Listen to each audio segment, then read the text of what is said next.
ಒಂದ್ ಕಡೆ ಮೈಕ್ರೋ ಫೈನಾನ್ಸ್ನವರ ಹಾವಳಿ ಮುಂದುವರೆದಿದ್ರೆ ಮತ್ತೊಂದು ಕಡೆ ಮಂಡ್ಯ ಜಿಲ್ಲೆಯ ಮದ್ದೂರು ತಾಲೂಕಿನಲ್ಲಿ ಕಣ್ಣು ಕಾಣದ ಇಬ್ಬರು ಸಹೋದರಿಯರಿಗೆ ವಂಚನೆ ಮಾಡಿರುವ ಪ್ರಕರಣ ಬೆಳಕಿಗೆ ಬಂದಿದೆ.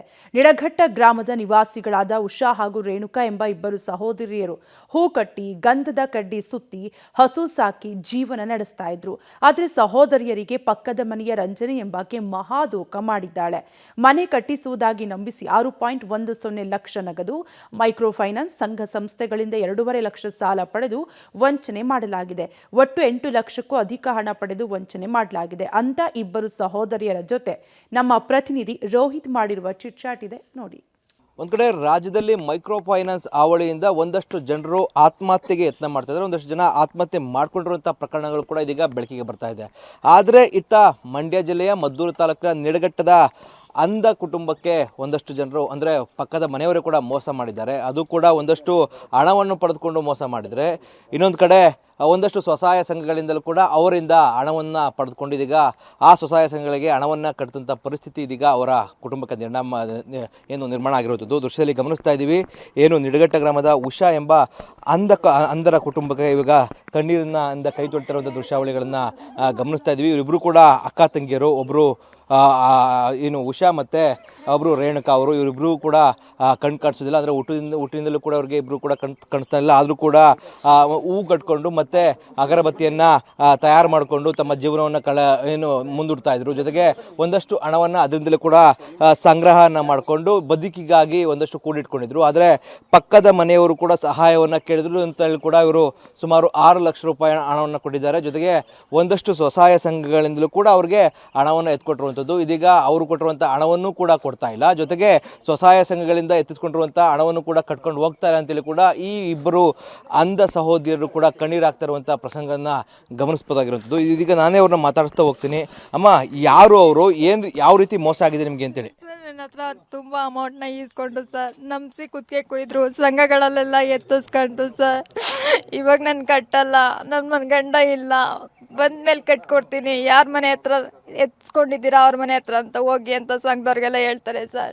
ನನಗೆ ಬೆಳಗ್ಗೆ ಸಂಧೆ ಬೇರೆಯವ್ರ ಹತ್ರ ತುಂಬ ಅಮೌಂಟ್ನ ಈಸ್ಕೊಟ್ಬಿಟ್ಟಿದ್ದೀನಿ ಸರ್. ಅವ್ರು ತುಂಬ ಗಲಾಟೆ ಮಾಡ್ತಿದ್ದಾರೆ ಸರ್. ನಂಗೆ ನ್ಯಾಯ ಬೇಕು ಸರ್. ನಂಗೆ ರಜನಿ ಮೇಡಮ್ ನ್ಯಾಯ ಕೊಡಿಸ್ತಾರೆ ಅಂತ ಎಷ್ಟು ಹಣವನ್ನು ನೀವು ಕ್ಯಾಶ್ ರೂಪದಲ್ಲಿ ಕೊಟ್ಟಿದ್ದೀರಾ ಅಂತೇಳಿ? ಕ್ಯಾಶ್ ರೂಪದಲ್ಲಿ ನಾನು ಯಾವುದು ಕೊಟ್ಟಿಲ್ಲ ಸರ್. ಅವ್ರಿಗೆ ಬರೀ ಎಲ್ಲ ನನ್ನ ತಂಗಿ ಮತ್ತು ನನ್ನ ತಂಗಿಯವರ ಹಸ್ಬೆಂಡ್ನಿಂದ ಪೂರ್ತಿ ಫೋನ್ಪೇ ಗೂಗಲ್ ಪೇನೇ ಅವ್ರು ಹಾಕಿಸ್ಕೊಂಡಿದ್ದಾರೆ ಸರ್. ನನ್ನ ತಂಗಿ ವಿರೋಧವಾಗಿ ನನ್ನನ್ನು ನಡೆಸ್ಕೊಂಡು ಈ ತರ ಎಲ್ಲ ಮಾಡಿದ್ದಾರೆ ಸರ್. 6,10,000 ರೂಪಾಯಿ ಸರ್. ಜೊತೆಗೆ ಸ್ವಸಹಾಯ ಸಂಘದಲ್ಲೂ ಎತ್ತಿಸ್ಕೊಂಡಿದ್ದಾರೆ ಸರ್. ಪ್ರತಿ ನನ್ನ ಗಂಡ ಮಾಂಗಲ್ಯ ಮಾಡ್ಸಕ್ ಇಟ್ಕೊಂಡಿದ್ದ ದುಡ್ಡು ನನ್ನ ಹತ್ರ ಇಲ್ಲ ಸರ್. ನಾನು ಯಾವ ತರ ಮಾಂಗಲ್ಯ ಸ್ವಸಹಾಯ ಸಂಘಗಳಿಂದ ಎಷ್ಟು ಅಮೌಂಟ್ ಎತ್ಕೊಂಡಿದ್ದೀರಮ್ಮ? ಒಂದು 50,000, 35,000, 40,000 ಈ ತರ ಎತ್ಕೊಂಡಿದ್ದಾರೆ ಸರ್. ಅಂದ್ರೆ ನೀವು ಕೂಡ ಬದುಕನ್ನ ಯಾವ ರೀತಿ ಅಂದ್ರೆ ಏನೇನ್ ಕೆಲಸಗಳು ಮಾಡ್ಕೊಂಡು ದುಡ್ಡು ಕೂಡ ಕಟ್ಟಿ ಊದುಗಡ್ಡಿ ಮಾಡಿ ಮತ್ತೆ ಪಕ್ಕದ ಮನೇಲಿ ಹಸುಗಳೆಲ್ಲ ಇತ್ತು ಸರ್, ಅಲ್ಲಿ ಮೇಯಿಸ್ತಾ ಇದ್ದೆ ಸರ್. ನನ್ನ ಹಸುನೆಲ್ಲ ನೋಡ್ತಿದ್ದೆ ಸರ್. ನನಗೆ ಕಣ್ ಕಾಣಿಸಿಲ್ಲ ಅಂದ್ರೆ ನಾನು ಕೂತ್ಕೋತಾ ಇರ್ಲಿಲ್ಲ ಸರ್. ಅವ್ರನ್ನೇ ಬೇಕಿದ್ರೆ ಹೇಳಿಸ್ತೀನಿ ಅವ್ರ ಹತ್ರ. ಅವ್ರು ತಿಂಗಳ ನನಗೆ 3,000 ರೂಪಾಯಿ ದುಡ್ಡು ಕೊಡ್ತಾ ಇದ್ರು ಸರ್. ಮತ್ತು ನಮ್ಮ ಅಪ್ಪ ನನಗೆ ತಂದೆ ತೀರೋದಾಗ ನನಗೆ ನಮ್ಮ ಅಕ್ಕನಿಗೆ ಅಮ್ಮನಿಗೆ ಸ್ವಲ್ಪ ದುಡ್ಡು ಜಮೀನು ದುಡ್ಡು ಇಟ್ಟಿದ್ರು ಸರ್. ಆದರೆ ನಮ್ಮ ಅಮ್ಮಂಗೆ ಇನ್ನೂ ಗೊತ್ತಿಲ್ಲ ಸರ್ ನಾನು ಈ ಥರ ಮೋಸ ಹೋಗಿದ್ದೀನಿ ಅಂತಲೇ ನನ್ನ ತಾಯಿ ಕೇಳಿಸ್ತಿಲ್ಲ ಸರ್. ನಾನು ಇವಾಗ ಏನು ಮಾತಾಡ್ತಿದ್ದೀನಿ? ಯಾರು ನೀವು ಮೋಸ ಮಾಡಿರೋಂಥವ್ರು ಇವಾಗ ಕೇಳಿದ್ರೆ ಏನು ಹೇಳ್ತಾರೆ ಅವರು ಅಂತ? ನಾನು ಕೊಡ್ತೀನಿ, ನನ್ನ ಹತ್ರ ಇವಾಗಿಲ್ಲ, ನನ್ನ ಹಸ್ಬೆಂಡ್ ಇಲ್ಲ ಅಂತ ಹೇಳ್ತಾರೆ ಸರ್. ಸ್ವಸಹಾಯ ಸಂಘ ಕಾಸು ಕಟ್ತಾವ್ರಾ? ಇಲ್ಲ ಸರ್, ಕಟ್ತಿಲ್ಲ ಸರ್. ನನ್ನ ಮನೆ ಹತ್ರ ಬಂದ್ ಗಲಾಟೆ ಕಟ್ತಿಲ್ಲ ಸರ್. ಅಂದ್ರೆ ನಿಮ್ಮ ಮೇಲೂ ಕೂಡ ಅಲ್ಲೇ ಮಾಡಿದ್ರು ಅಂತ ಹೇಳ್ತಾ ಇದ್ರು, ಅದು ನಿಜಾನ ಅದು? ಸರ್ ನಾನು ಅವ್ರಿಗೆ ಅಲ್ಲೇ ಮಾಡ್ಬೇಕು ಅಂತ ಅಲ್ಲ ಸರ್. ಅವರು ಸಂಘದವರು ಹೋಗಿದ್ದಕ್ಕೆ ಅವರು ತುಂಬಾ ಒಟ್ಟಾಗಿ ಮಾತಾಡಿದ್ರು ಸರ್. ನಂಗೂ ಕೋಪ ಬಂತು. ನನ್ನ ಮನೆ ಹತ್ರ ಒಂದು ನಾನು ಮರ್ಯಾದೆ ಕಳ್ಕೊಬೇಕಲ್ಲ ಅಂತ ಅವರು ನನ್ಗೆ ಕೊಡ್ತಿದ್ದಾರೆ ಸರ್.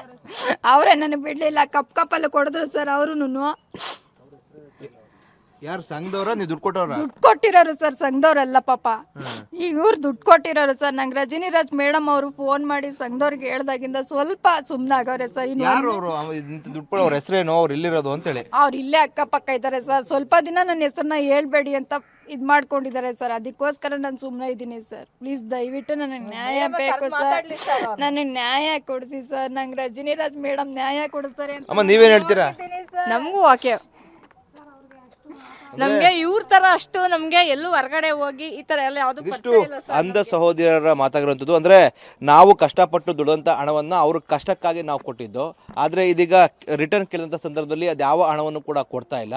ಜೊತೆಗೆ ನಮ್ಮ ಹೆಸರಿನಲ್ಲಿ ಸ್ವಸಹಾಯ ಸಂಘಗಳ ಮೂಲಕವಾಗಿ ಒಂದಷ್ಟು ಹಣವನ್ನು ಕೂಡ ಎತ್ಕೊಂಡಿದ್ದಾರೆ, ಆದರೆ ಅದ್ಯಾವ ಹಣವನ್ನು ಕೂಡ ಕಂತು ರೂಪದಲ್ಲಿ ಅವ್ರಿಗೆ ಕಟ್ತಾ ಇಲ್ಲ. ಆದರೆ ಸ್ವಸಹಾಯ ಸಂಘದವರೆಲ್ಲರೂ ಕೂಡ ನಮ್ಮ ಮನೆ ಬಾಗಿಲಿಗೆ ಬಂದು ನಿಮ್ಮ ಹೆಸರಲ್ಲಿ ಹಣ ಎತ್ಕೊಂಡಿರೋದು, ಹಾಗಾಗಿ ಕೊಡಿ ಅಂತೇಳಿ ಕೂಡ ಕೇಳ್ತಾ ಇರುವಂಥದ್ದು. ಇದರಿಂದಾಗಿ ಇಬ್ಬರು ಅಂಧ ಸಹೋದರಿಯರು ಇದೀಗ ಕಂಗಾಲಾಗಿದ್ದಾರೆ. ಜೊತೆಗೆ ನಮಗೆ ನ್ಯಾಯ ಕಲ್ಪಿಸಿಕೊಡಿ ಅಂತೇಳಿ ಕೂಡ ಕೇಳ್ತಾ ಇದ್ದಾರೆ.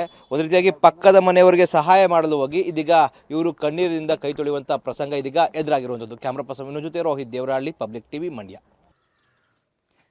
ಕಣ್ಣಿಲ್ಲದ ಇಬ್ಬರು ಸಹೋದರಿಯರಿಗೆ ಪಕ್ಕದ ಮನೆಯವರೇ ವಂಚನೆ ಮಾಡಿರುವಂತಹ ಘಟನೆ ಮಂಡ್ಯ ಜಿಲ್ಲೆ ಮದ್ದೂರು ತಾಲೂಕಿನ ನಿಡಘಟ್ಟ ಎಂಬುವ ಗ್ರಾಮದಲ್ಲಿ ನಡೆದಿದೆ. ಇವರು ಈಗ ಆಕ್ರೋಶವನ್ನು ಕೂಡ ವ್ಯಕ್ತಪಡಿಸ್ತಾ ಇದ್ದಾರೆ.